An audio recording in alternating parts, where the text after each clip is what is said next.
Vamos a hacer con ustedes ahora lo que respecta al repaso de lo que es el capítulo de salud pública. Dentro de esto vamos a hablar también algo de lo que es algunos tópicos de gerencia en salud, pero principalmente vamos a hablar de lo que es salud pública, ¿no? Algunos conceptos, algunos ítems que son importantes que conozcan. Primero vamos a informarles, vamos a ponerles a disposición 3 o 4 láminas que es importante que conozcan como un refresco para contestar algunas de las preguntas que hay. Dentro de la salud pública, una rama es la investigación en medicina o investigación epidemiológica. Entonces, los estudios epidemiológicos se pueden clasificar en dos: los descriptivos y los analíticos. Los descriptivos, como su nombre indica, lo que hacen solamente es describir la realidad, lo que están viendo, lo que encuentran. No analizan, no generan mayor conclusión de asociación o de correlación entre variables. Los estudios descriptivos pueden ser serie de casos, cuando se toma en cuenta a una muestra en la cual se va a estudiar cierta enfermedad, y a este número de casos, a estos números de sujetos, por ejemplo, enfermos de diabetes mellitus, ¿no? Entonces, se coge a estos sujetos y se les empieza a tallar, a pesar, a cuantificar su glucosa, ver su presión arterial, etcétera, sobre solamente este conjunto de personas. A eso se llama serie de casos. Los estudios ecológicos son aquellos estudios grandes en los que la unidad de análisis normalmente es un ente geográfico, un distrito, una provincia o un país, ¿no? Cuando les hablan de un estudio en el cual la unidad de análisis es una unidad geográfica, están hablando de estudios ecológicos. Y también existen estudios de mortalidad o morbilidad, ¿no? Netamente descriptivos, casos epidemiológicos de morbilidad o mortalidad. Esos son en cuanto a los estudios descriptivos. Después tenemos los analíticos, ¿no? Los analíticos ya empiezan a hacer correlación entre variables, empiezan a estudiar el tema de asociación entre una causa, un efecto, un factor de riesgo, una enfermedad, o empiezan a hacer asociación de hipótesis. Los estudios analíticos, si es que se hace una selección de los sujetos o si es que se hace aleatorización de estos, van a ser distintos. Si aleatorizan, van a ser estudios que van a tender a ser experimentales o cuasi experimentales. Los estudios experimentales en humanos se llaman ensayos clínicos, ¿no? Eso ya saben. Los cuasi experimentales pueden ser los ensayos comunitarios, ¿no? Cuando se interviene una comunidad y se observa o se empieza a modificar algún hábito y se ve si eso repercute en la misma vida cotidiana o en indicadores de salud que uno ha visto que están bajos. El antes y después es otro tipo de intervención. Se hace un estudio de prevalencia o se hace un estudio, una encuesta en una población, se interviene y posteriormente se toman los datos. O se ve una frecuencia alta de alguna enfermedad, por ejemplo, una epidemia, ¿no? Hay una epidemia, se hace una intervención en esa comunidad, en esa área geográfica, y después se sacan los resultados, cómo esa intervención ha producido un cambio, ¿no? El antes y el después. Eso es si se aleatorizan algunos casos, pero si se va a hacer una selección de los sujetos de acuerdo a las características de estar enfermos o de estar expuestos a alguna enfermedad, lo que se hace son estudios observacionales netos. Cuando se hace un estudio observacional, lo que ustedes tienen que ver es si es que existe o no una secuencia temporal en los estudios. Si existe una secuencia temporal, esta va a ser o longitudinal o transversal, ¿okay? Cuando hay secuencia temporal longitudinal, o sea, cuando los datos se toman una vez y después se van repitiendo o se vuelven a tomar estos datos de manera consecutiva, a eso se llama un estudio longitudinal. Si se toman los datos una sola vez y no hay una secuencia temporal, no existe la secuencia temporal, o sea, solamente se toma una vez los datos y nada más, están hablando de estudios transversales. Y generalmente un estudio transversal es igual a decir prevalencia. ¿okay? O sea, estudios de prevalencia. Y si les hablan de estudios de prevalencia, están hablando de estudios transversales. Los longitudinales, en cambio, pueden ser dos tipos, de casos y controles y de cohorte. Estos dos estudios son los que más se usan en los estudios epidemiológicos, después de hacer los estudios de ensayo clínico. Los estudios longitudinales de casos y controles y cohorte difieren entre sí por básicamente dos características. Los estudios de casos y controles son estudios longitudinales, pero que son generalmente prospectivos, no siempre, pero generalmente son prospectivos. ¿Y qué cosa se busca hacer? Se parte de la enfermedad o el efecto y se va buscando en los antecedentes factores de riesgo o exposición. Por ejemplo, quieren estudiar cáncer de pulmón y quieren ver qué factores de riesgo tienen los pacientes que tienen cáncer de pulmón. Entonces van a escoger pacientes con cáncer de pulmón, los van a parear con un grupo de control que no tiene cáncer de pulmón y van a ir hacia atrás en los antecedentes a buscar qué factores de riesgo pudieron haber producido ese cáncer de pulmón, ¿no? Ese es un estudio de caso control. Los estudios de cohorte son al revés, son estudios generalmente que van a partir de la exposición y van a buscar la presencia de esta exposición generando alguna enfermedad. Por ejemplo, quieren estudiar si es que la contaminación por mercurio puede producir alguna enfermedad en los niños, malformaciones congénitas. Entonces, ¿qué cosa harán? Buscarán una población que está expuesta al mercurio. Dentro de esa población buscarán a las gestantes, ¿no? Y les harán el seguimiento. Por ejemplo, se van a Madre de Dios y buscan en las zonas de la minería informal. Se supone que esos pacientes están más o menos expuestos al mercurio. Entonces, buscarán una cohorte, un conjunto de sujetos o de pobladores que están expuestos al mercurio y le empezarán a hacer seguimiento en busca de presencia o no de malformaciones congénitas en recién nacidos. Y así sucesivamente. Quieren buscar complicaciones de diabetes, buscarán un grupo de pacientes diabéticos y les harán seguimiento en el tiempo para ver si es que presentan alguna complicación, ¿no? Más que los pacientes que no tienen esta enfermedad. Entonces, si es que hay secuencia temporal y es longitudinal, pueden ser de casos y controles si parten de la enfermedad y se van hacia atrás, ¿no? Son retrospectivos. Y si van a partir de la exposición o el factor de riesgo y van a buscar la enfermedad hacia adelante, son estudios prospectivos, ¿no? De eso no se deben olvidar. Vamos a ver más adelante. Esto es una aclaración, ¿no? ¿Qué cosa es un estudio de cohorte? Un estudio de cohorte, ¿en qué se basa? Cogen a la población. Dentro de la población tienen que conseguir o buscar personas que no tengan la enfermedad, ¿no? Personas sin la enfermedad. Estas personas sin la enfermedad van a definirlas si han estado expuestas o no expuestas al factor de riesgo que ustedes están buscando o que están estudiando. Y les van a hacer seguimiento en el tiempo, años, meses, y van a ver después si estos pacientes expuestos hacen o no la enfermedad y los pacientes no expuestos hacen o no la enfermedad. Y la relación que existan entre los indicadores de cada uno de estos grupos van a hacer que ustedes digan si es que este factor de riesgo que están estudiando es o no es un factor de riesgo o es un factor de protección o no tiene nada que ver con la enfermedad, ¿ok? O sea, parten de la población, de la exposición de estas personas y se van en busca de la enfermedad. Son estudios prospectivos, normalmente se hacen a futuro. En cambio, los estudios de casos y controles se parte de la población, escogen personas enfermas, que son los casos, y los aparean con personas sanas, que son los controles, ¿ok? Y después se van hacia atrás, haciendo un seguimiento en el tiempo, buscando, preguntando sobre los antecedentes de exposición o no exposición al factor de riesgo que están buscando. Por ende, si parten del efecto de la enfermedad y se van hacia atrás por antecedentes, pueden identificar múltiples factores de riesgo, ¿no es cierto? Es fácil de preguntar. Quieren encontrar qué factores se asocian al cáncer de pulmón, entonces preguntarán si fuman, si están expuestos al asbesto, por ejemplo, si están expuestos o si tienen antecedentes familiares, etcétera. Pueden buscar varios factores de riesgo.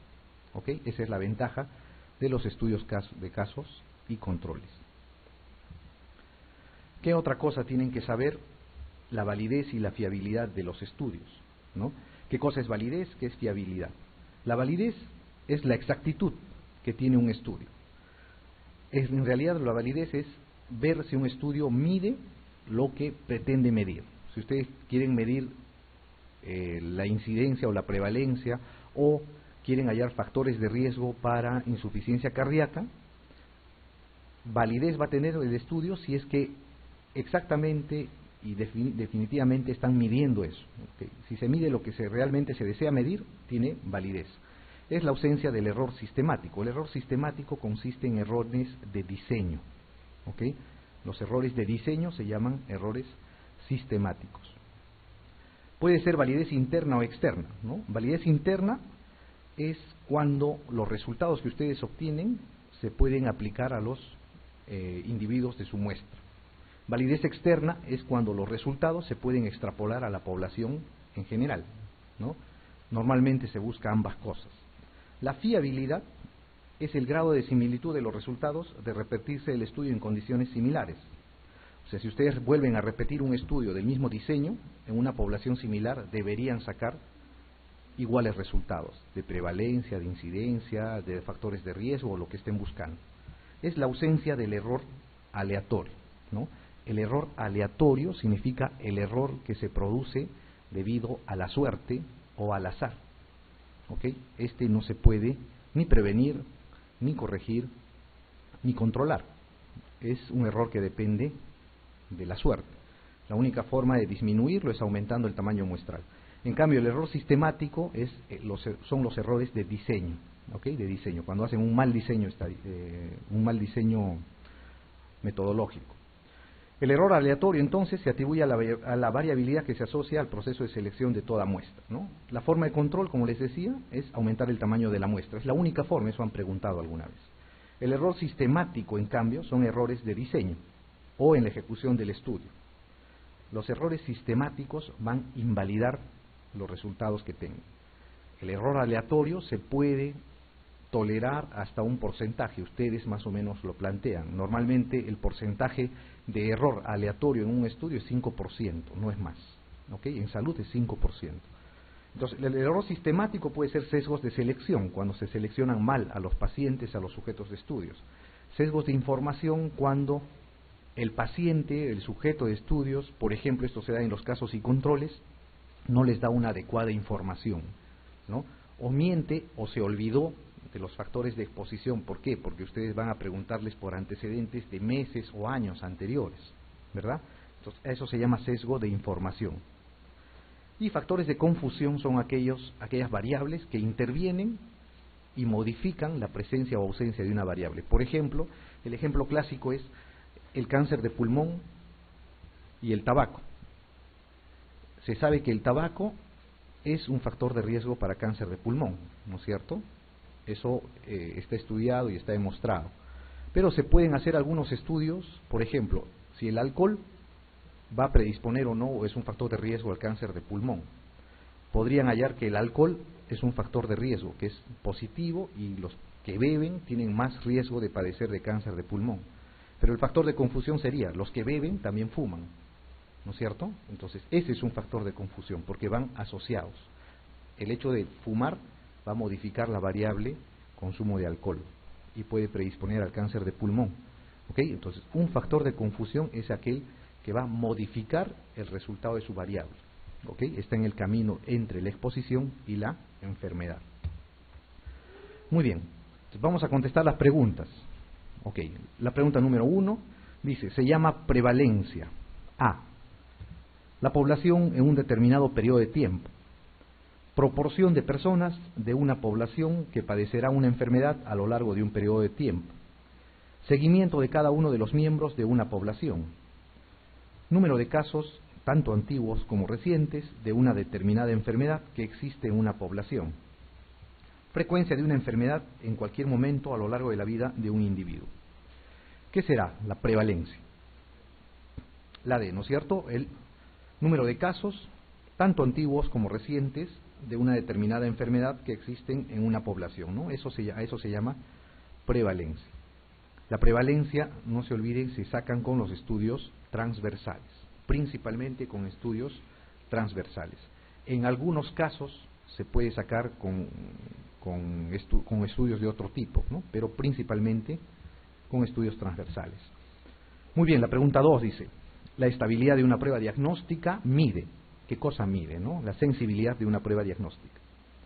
La proporción de casos de pacientes sin la enfermedad que presentan un resultado negativo de una prueba diagnóstica.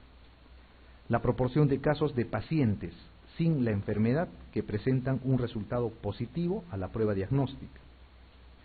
La proporción de pacientes que se someten a la prueba que tienen la enfermedad. La proporción de casos de enfermos con resultado positivo de la prueba diagnóstica. O la proporción de casos con resultado positivo de la prueba que son verdaderamente enfermos. ¿Cuál será? ¿Qué cosa es la sensibilidad? La sensibilidad es lo mismo que la capacidad que tiene una prueba de detectar a los enfermos, ¿no es cierto? Esa es la sensibilidad. Entonces, ¿cuál de las alternativas se acerca más a lo que es la sensibilidad?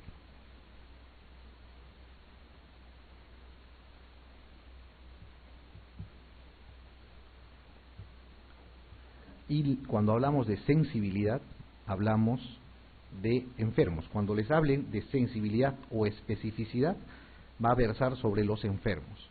Si les hablan de la otra característica de los test, que son los valores predictivos, sea positivo o negativo, van a hablar de positivos en el test o negativos en el test, ¿no? No hablan de enfermos, ¿ok?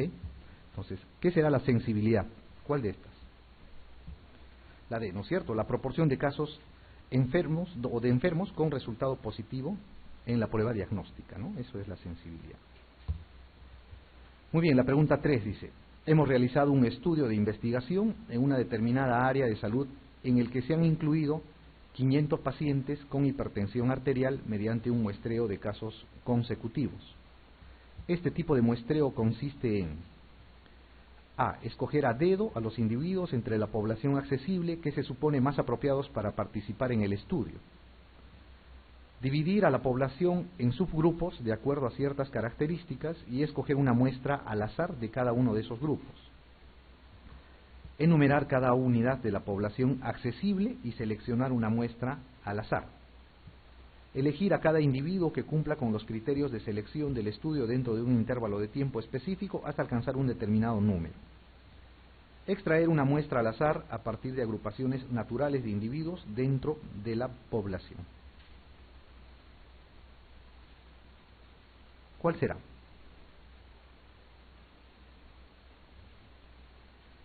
Estos son los muestreos que tienen que ver con estudios epidemiológicos, ¿ok?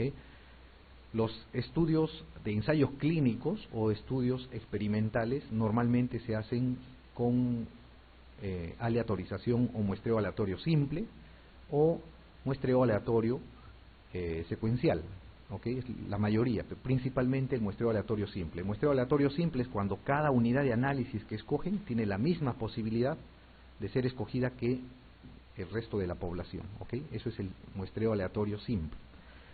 En cambio, cuando ustedes hacen un estudio epidemiológico, muchas veces tienen que usar otro tipo de muestreo, otros tipos de artificios. De eso les está preguntando, ¿no? Tienen una población o han realizado una investigación en un área determinada, área de salud, en el cual se han incluido 500 pacientes con hipertensión arterial mediante un muestreo de casos consecutivos. ¿Cuál de estos será casos consecutivos?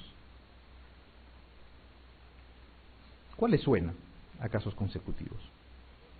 La D, ¿no es cierto? Elegir a cada individuo que cumpla con los criterios de selección del estudio dentro de un intervalo de tiempo específico hasta alcanzar un determinado número. O sea, van llegando los casos que tienen criterios de selección o de inclusión adecuados y los van incluyendo en el estudio hasta alcanzar su tamaño muestral. Esto se hace en estudios epidemiológicos. Escoger a dedo a los individuos entre la población accesible que se suponen más apropiados para participar en el estudio. Ese tipo de estudio se llama, o ese tipo de muestreo se llama muestreo por conveniencia. ¿Ok? o muestreo en algunos casos si estos individuos tienen características singulares, expertos en un tema, por ejemplo, son muestreo de sujetos tipo, ¿ok?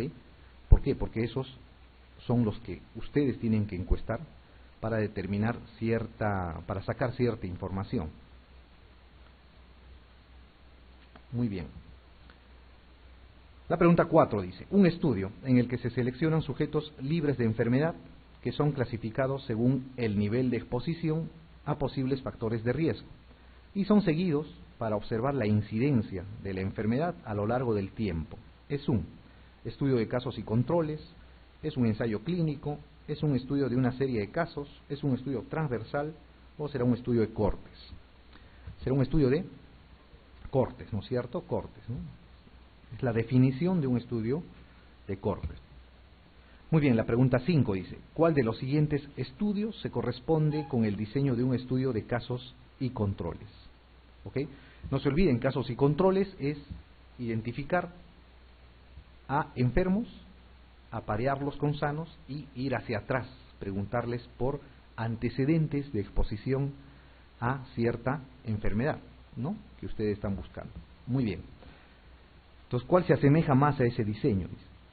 Dice, seleccionamos un grupo de pacientes diagnosticados de agranulocitosis y un grupo control de pacientes del mismo hospital con otras enfermedades hematológicas. Comparamos a los 2 años de en ambos grupos, la proporción de pacientes que sobreviven. ¿Será o no? No, no es cierto, se van hacia adelante, ¿no es cierto? Este no es un diseño de casos y controles, ¿no? Tampoco es un diseño de corte, ¿no? Es un diseño que está mal planteado. La B dice, seleccionamos un hospital en el que han ocurrido serie de casos de legionelosis y como control otro hospital sin ningún caso. Comparamos la temperatura del agua en los depósitos de agua caliente en cada hospital. ¿Será o no?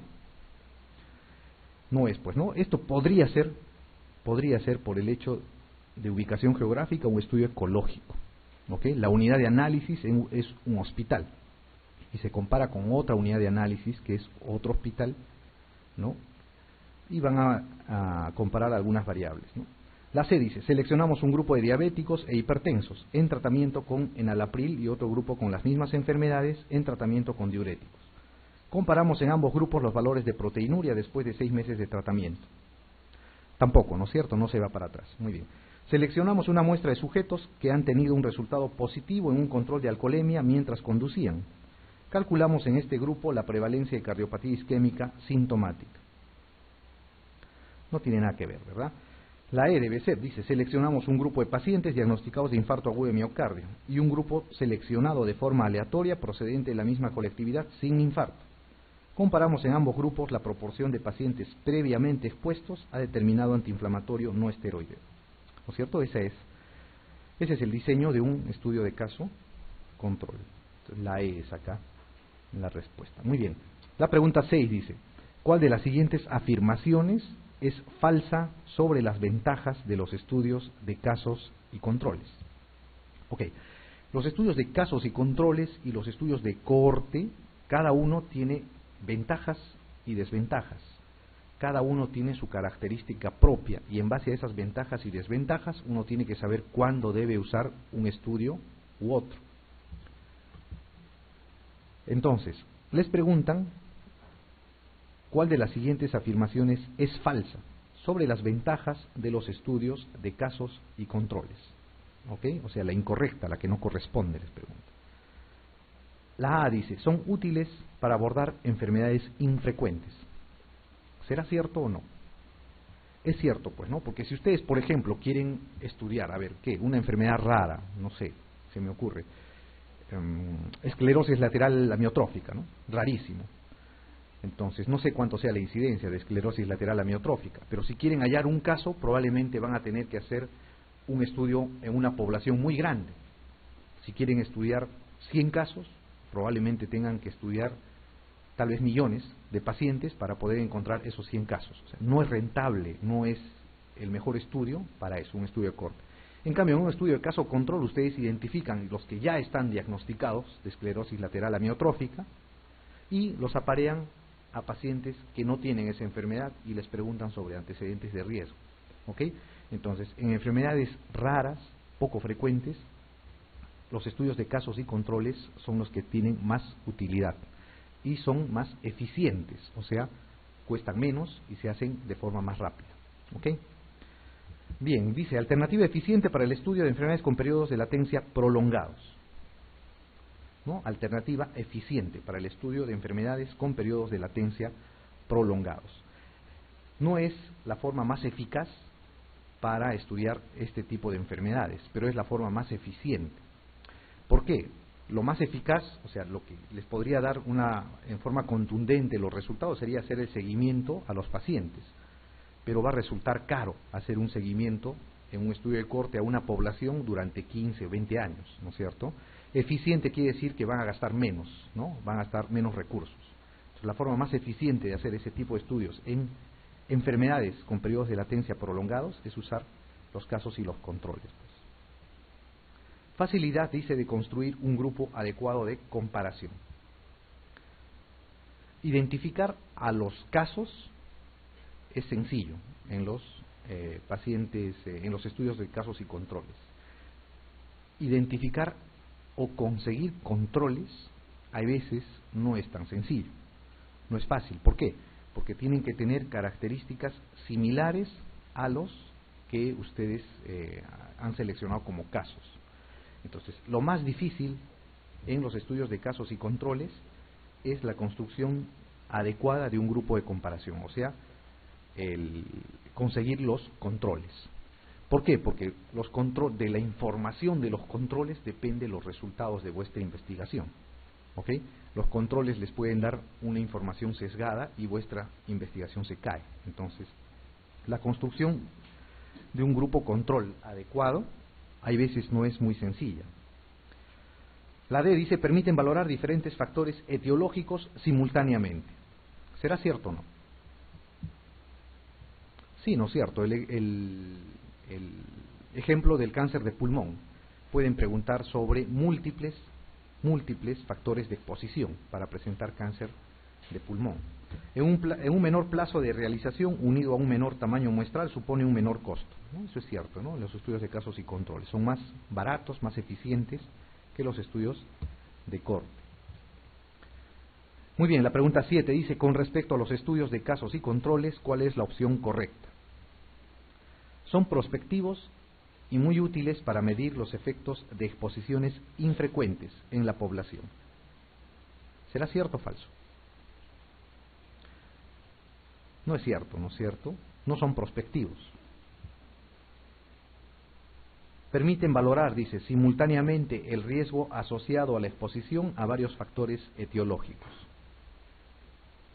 Son estudios experimentales. ¿Serán experimentales? No, no es cierto. En los que casos y controles se asignan al azar, no es experimental.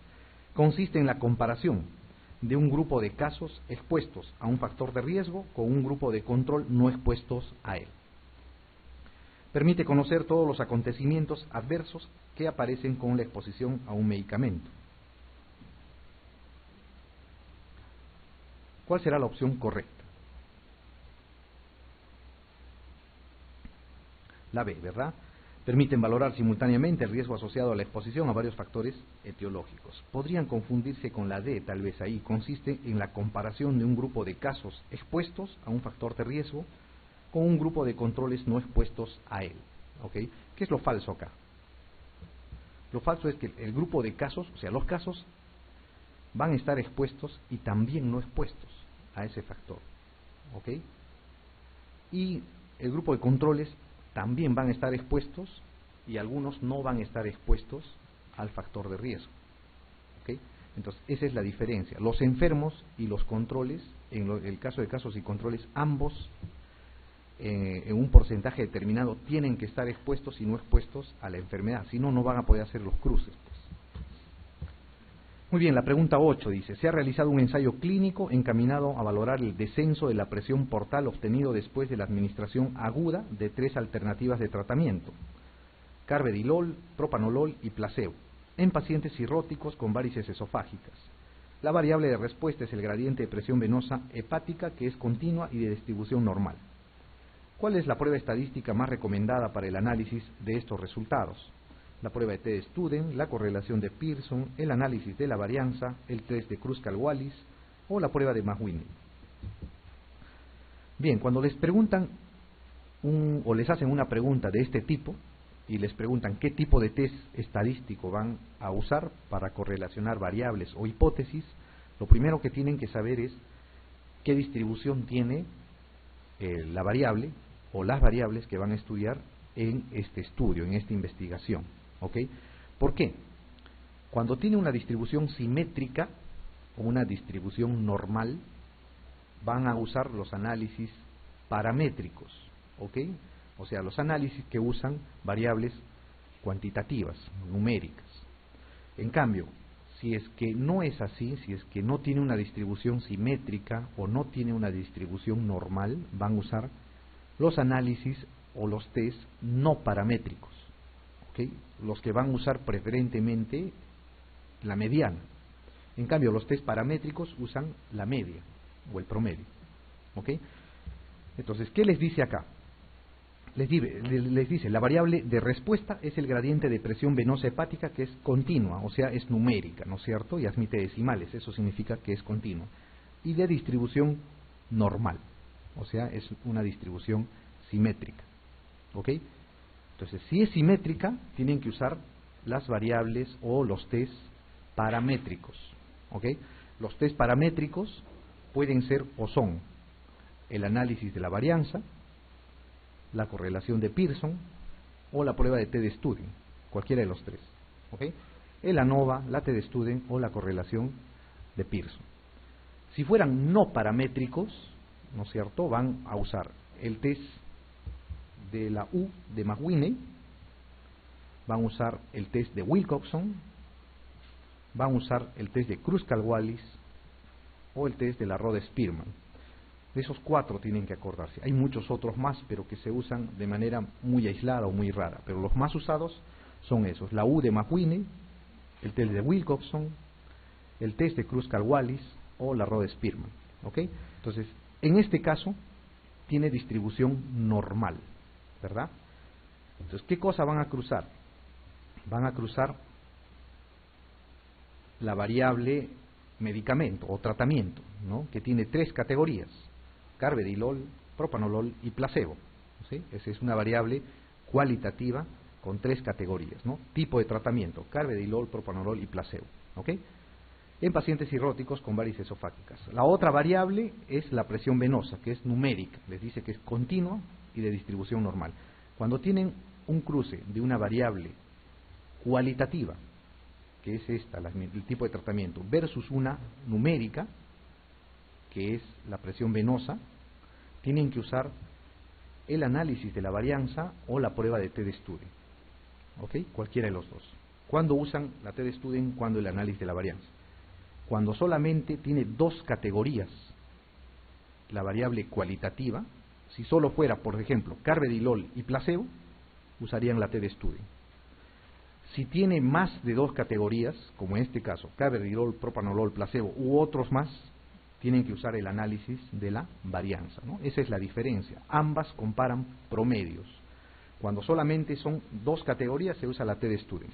Cuando son más de dos, se usa el análisis de la varianza. Muy bien.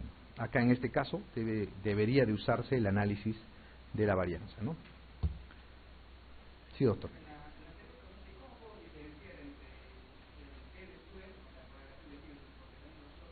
Claro. Ya. La T-Student, su otro nombre es la comparación, el test de comparación de medias. O sea, ¿qué cosa vas a comparar? Vas a comparar promedios. Entonces, la T-Student cruza una variable cualitativa. O sea, por ejemplo, el sexo, masculino o femenino, versus una variable cuantitativa o numérica. Por ejemplo, el peso. Quieres saber quiénes pesan más, mujeres o varones. Entonces, ahí usas la T-Student. La correlación de Pearson te sirve para cuando vas a cruzar una variable cuantitativa versus otra cuantitativa. O sea, dos cuantitativas usas la correlación de Pearson. En este caso sería ya no el sexo, sino, por ejemplo, la edad. Quieres saber si a más edad o a menor edad hay más o menos pesos.